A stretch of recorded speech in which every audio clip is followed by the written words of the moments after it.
छत्तीसगढ़ में मानसून पूरी तरह से सक्रिय हो चुका है और देखिए लगातार कई जिलों में भारी बारिश दर्ज की गई है। राजधानी रायपुर समेत कई जिलों में आज सुबह से ही हल्की बारिश हो रही है।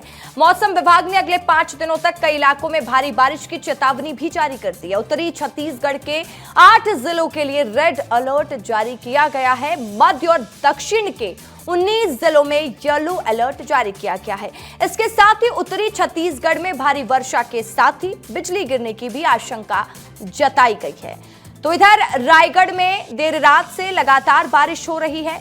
6 तस्वीर आप देख पा रहे हैं, राजधानी रायपुर की, रायगढ़ की, जांजगीर चांपा की, अंबिकापुर, कोरबा और सक्ती की। रायगढ़ में देर रात से लगातार बारिश हो रही है। वहीं चांदबारी इलाके में घरों तक पानी घुस चुका है और बारिश ने नगर निगम की सफाई व्यवस्था की तमाम दावों की पोल खोलकर रख दी है। बारिश से रायगढ़ शहर के कई इलाकों में जल जमाव की स्थिति बनी हुई है। तो जांजगीर जिले में 48 घंटे से गरज चमक के साथ झमाझम बारिश हो रही है, जिससे जनजीवन अस्त व्यस्त हो गया। कई जगह आंधी तूफान की वजह से पेड़ पौधे टूट गए, जिससे आवागमन भी प्रभावित हुआ। वहीं नदी नाले भी उफान पर हैं और नदियां खतरे के निशान के ऊपर बह रही हैं। तो वहीं अंबिकापुर में बारिश का कहर देखने को मिला। ग्राम भालू कछार में खेत की जुताई कर नदी पार कर रहा ट्रैक्टर नदी में ही फंस गया। घंटों की मशक्कत के बाद ग्रामीणों ने ट्रैक्टर को बाहर निकाला और कोरबा में भी भारी बारिश दर्ज की गई है, जिसके बाद लोगों को उमस से राहत मिली है। किसानों के चेहरे खिल गए हैं क्योंकि समय पर तेज बारिश होने से धान की फसल तय समय में हो सकेगी। सक्ती में बारिश के बाद माल खरोदा विश्राम गृह परिसर में पानी भर गया। परिसर में बारिश से के पानी की निकासी की कोई व्यवस्था नहीं है। और चलिए रायगढ़ की क्या स्थिति है, अश्वनी मालाकार मेरे सहयोगी बता रहे हैं वहां की स्थिति के बारे में, देख लीजिए।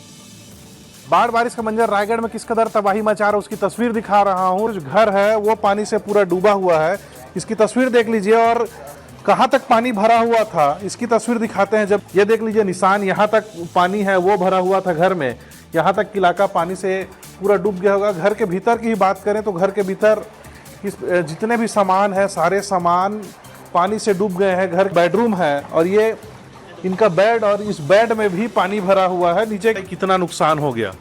नुकसान की तो आकलन निकालना ही बहुत मुश्किल है कि इतना नुकसान हो चुका है। बहुत बुरा हाल है। क्या लगता है गलती कहाँ से हुई है? गलती तो निगम प्रशासन की है, जिन्होंने समय पर नालियों की साफ सफाई नहीं की। अगर दुरुस्त सफाई हुई होती तो ये स्थिति नहीं होती। इसका मंजर है और रायगढ़ में किस प्रकार से इस बारिश है वो आफत वाली बारिश बन गई है, इसी की तस्वीर है वो मैं दिखाने आया था। रायगढ़ से विस्तार न्यूज के लिए मैं अश्वनी मालाकार। तो देखिए महाकाल की नगरी उज्जैन में श्रावण मास से पहले सड़कों की हालत खस्ता हाल है और बारिश ने प्रशासन के तमाम दावों की पोल खोलकर भी रख दी है। नगर निगम के दावों की पोल खुलते ये गड्ढे बता रहे हैं कि कैसे सड़क के नाम पर लीपा पोती की गई। शुरुआती बारिश में सड़क गड्ढों में तब्दील हो गई। आधे घंटे की बारिश से शहर की सड़कें सैलाब बन गई। सड़कों में कई फीट तक पानी भरने से वाहन चालकों को भारी दिक्कतों का सामना करना पड़ रहा है।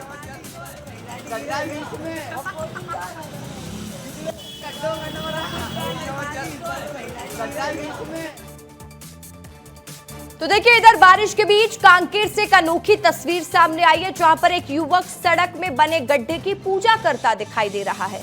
पखांजूर नगर सहित आसपास के ग्रामीण इलाकों की सड़कों का हाल बुरा है।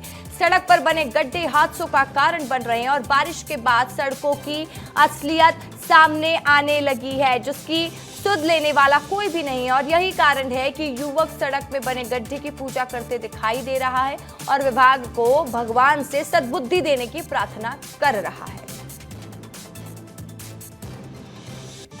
की जय।